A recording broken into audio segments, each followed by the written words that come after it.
So the Torino facsimile is done. um, it was an interesting build, and it was a project that had come through my mind, and I thought I could do it, and I think it came out okay. But pretty good. Just to go over basically what I did. Well, first of all, you can see this is like a 68, 69 Ranchero front end here, which is a Torino front end, same thing. And then we just go around. And I tried to make it look, the rest of it look as much as Torino as I could without getting too complicated and too time consuming with it. But I think it came out very well. This with my limited abilities, this is as close to a Ranchero as I'm going to be able to get. So, which in that respect, I'm happy with it as far as I accomplished what I wanted to do, and I had fun with it. The more I worked on it, the more into it I was. So I wouldn't really call it a lot of work because I was excited to see how it was going and then to see it when it was done. So I just stayed on the project. I think this took me probably about a month or less as far as, because once I could see that it was going to work, the idea was going to work, I just kept working at it in between the other projects I had going on. So what we have here is, this is the AMT front end, the nose of it, here from the door up, with the grill, of course, that came with the Torino. And then the rest of it is a 65 AMT El Camino. So they made it very good in the front. I'm going to take the hood off so I don't mess with that. It does not have an engine yet because it came with a 428, 427, 390, same thing as far as the model, the way the block looks. But when I was assembling it, I used the axle to get these wheels on it. I used an axle, a metal axle, and the engine would no longer fit because there's no hole through the engine or the oil pan to accommodate that front axle like that. Later on I realized that the Torino front end uses a plastic pin to pin the wheel on. That may have worked, it may not have. I didn't realize that, and I just went with the axle because the back of the wheel itself was made to accept a metal axle. So I probably will put an engine in it. I just need to mess around, see if I can get an oil pan to clear that and see what I can come up with, and then I'll put some kind of an engine in it. It may not be the 428 because that's a pretty big engine. Maybe I can get something a little 289 or something smaller in there, but I'm not really worried about that because I got the body the way I wanted, and I got the look that I was going for. I did have to, in order, the Torino nose is a little bit wider than the cab of the El Camino. So I had to notch out maybe between a 16th and an 1/8 of an inch right here and all the way down the firewall. Now there was a radiator core that came with the car. I might have been molded in, or I don't think it was a separate part, but I cut that out, and then I made my own radiator core to put glue a radiator on. And when I did that, I made it shorter than the one that I cut out. So I was that allowed me to bring in the front of the fenders, and then the rear fenders, like I say, I cut out that little bit, and that made it so it wasn't so wide, and that's worked out well. Just those two minor modifications, and I was able to get everything to meet up. And I cut the Camino at the right here on the corner of the A pillar.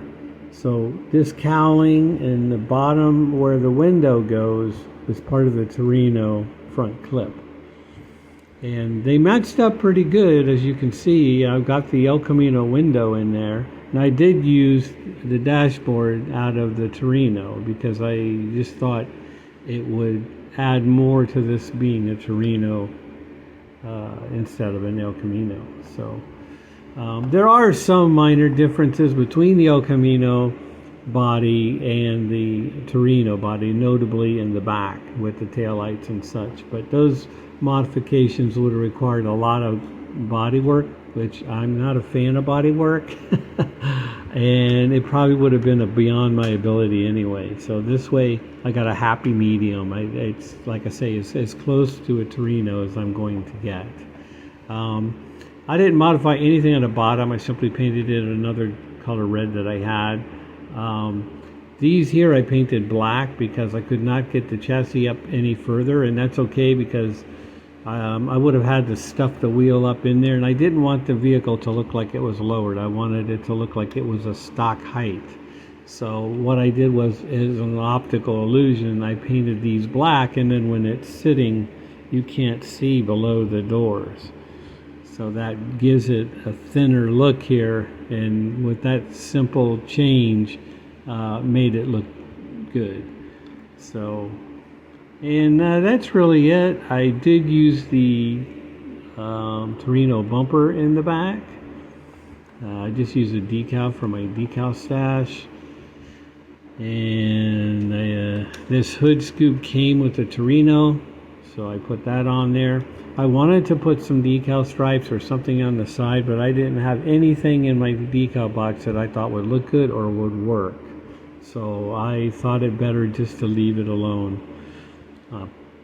I wanted to put Ford letters on the back of the tailgate, but every set of Ford letters that I had in my decal stash, it was too big, too small, the wrong color. Some of them would just bleed through. Like, I mean, I would put, it would be silver or black or white or something like that, and it would just, the red would just bleed right through it. So I ended up not having a decal for the back to do that, which is okay. I mean, it would have been better with that. I would have liked it better, but that's not the case. So that's really it. It's a finished project.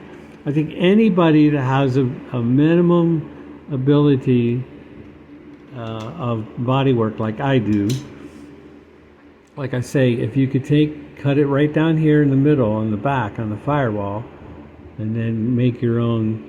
And you wouldn't want to use this radiator core from the stock AMT kit, because I would have cut that out anyway, even if I was building the Torino kit stock, because it has those two big pins in it, those two big cylindrical things where it used to be a promo where the screws screw up in it. When I build an AMT kit like that and it has a radiator core like that, I cut that out, because no real car is going to have those two big cylinders in there for screws, so it looks dumb. So I generally cut those out anyway. So, and this is just flat plastic sheet plastic. Any modeler could do that. So with those changes, and you just need to squeeze these in, make sure you get them the right width, and it'll match up with the rest of the body. So, and I would glue the hood shut. I was thinking about that, but I still think I might be able to get a small block or some kind of engine in there that I have. So I'll look around and see. I'm not one of those people that, my funds are limited, so it's hard for me to go buy another kit just to buy an engine. I'm not likely to do that. So, but I'm sure I've got some engines and some other kits that I can use, and then I'll deal with those when I come around to them. And I think that's all I did to it. So there we go. I hope it interests you. I mean, if you want to build your own, I think you could do it. And I did have to make the hood thinner also, which means I shaved off, like I say, about a 1/16 of an inch off each side of the hood, and that allowed it to fit. So because now that we've scrunched this up and made it thinner, the hood has to be cut too. But that's easy because you can just, the easiest way to do that really is just to put it down on a, you can see I didn't paint the underneath side of it yet. Just put it down on a piece of paper, tape the sandpaper to your desk, and then just go across it real slowly, a little at a time, and flip it over and do a little bit on the other side, on the sandpaper, and then just keep doing that until you get it to where it fits. That's the easiest way to do it. Don't hold the sandpaper in your hand, because otherwise you're going to get waves in it. It's not going to be straight. So the best way to keep it straight is to put the sandpaper on your desk and move the part instead of the sandpaper. All right, well, I'll let you go, and I hope that interests somebody in some way. Thanks for liking, subscribing, and leaving a message. I appreciate all those. And that's going to be it. We'll catch you in the next video. Later.